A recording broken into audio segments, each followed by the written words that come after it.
Бүгүнкү иш-чара негизинен ушул биздин партнер болгон бул биринчи кезекте Кыргыз Республикасы мамлекеттик дин иштери боюнча мамлекеттик комиссиясы, ыйман диний маданият өнүктүрүү фонду жана ошондой эле бизде эл аралык алерт уюму Евросоюздун колдоосунда 17-20 жылдара карата ишке ашырылган долбоорлор боюнча жыйынтыктоочу жыйын болуп атат.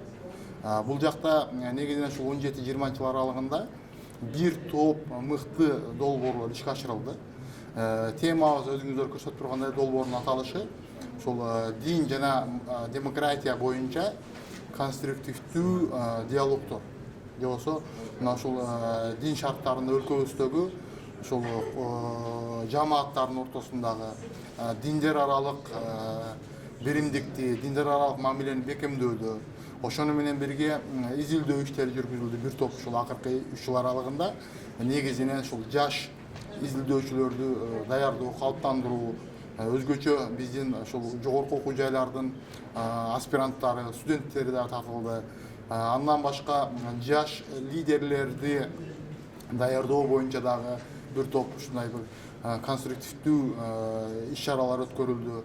Өзгөчө изилдөөлөрдүн жыйынтыгында бүгүнкү күндө ушул баягы коомдогу абдан мындай актуалдуу болуп аткан, коомдогу бүгүнкү күндө реалдуу турмуштагы маселелерди алып чыгуу. Мына өзүңүздөр билесиздер, бүгүнкү күндө чоң маселе диний радикализм, экстремизм маселеси. Мына ошонун себептери каяктан чыгып атат? Жаштардын бүгүнкү күндө ушул чөйрөдө катышы, деги эле жаштардын ролу. Эми өзүңүздөр билесиздер, бүгүнкү күндө коомдо динге болгон кызыгуу абдан жогорулуп атат. Жыл сайын ушул адамдардын динге болгон кызыгуусу өсүп, абдан көп жаштар тартылууда. Андан башка ушул диний тармакта изилдөөлөрдө маселе болуп аткан деги эле ушул аялдардын, кыздардын ролу, дин кандай аларга мамиле кылат.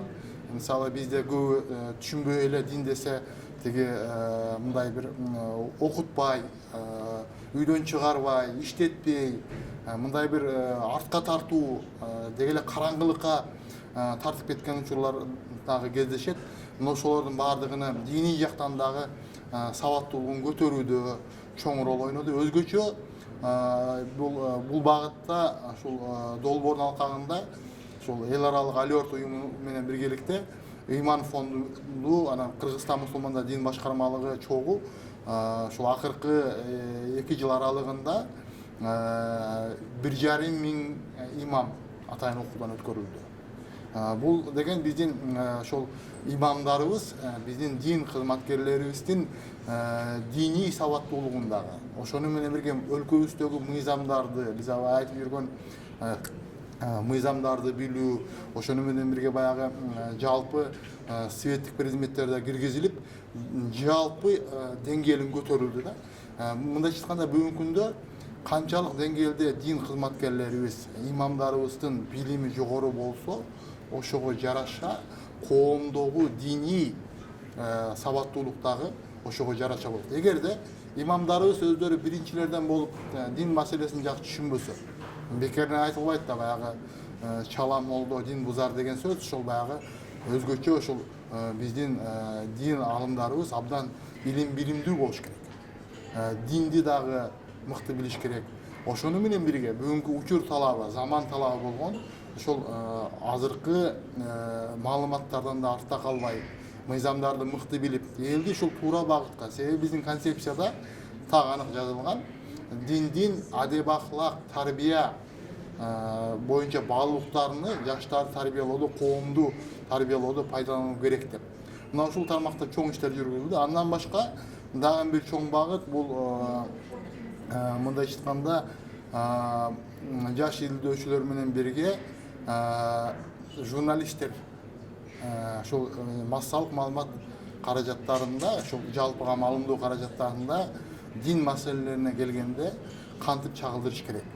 Берилген маалыматтар, мисалы өзүңүздөр билесиздер, бир маалыматты туура багытта берейин деген менен бирок ал туура эмес, мындай кабыл алынып калса коомдо, ал маалымат коомдо кандайдыр бир жамааттардын же болбосо ошол диндер аралык дейбиз же болбосо бир мындай ушул коомдогу чыр чатактар алып келиши мүмкүн да. Ошондуктан бул багытта биз ушул журналисттер менен дагы окутуу, алар даярдоо боюнча да бир долбоор иштеди. Бул жакта катышуучулар азыр айтып беришет. Мына ушундай бир чоң бир маселени камтыган долбоор болду. Себеп дегенде эң чоң маселе билесиздер, демократиялык коомдо дин кандай болуш керек? Демократиялык коомдо эң негизгиси адамдарга дин тутуу эркиндигин мамлекет берет.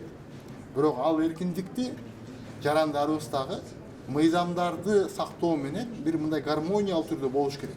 Бизде эркиндик десе баягы өзүн билен болуп калаган агымдарга кирүү, радикалдаштыруу маселелерине көбүнчө биз ушул долбоордун алкагында билдик. Көбүнчө ушул маалыматтын жетишпегендиги. Мындайча айтканда билимдин аздыгы.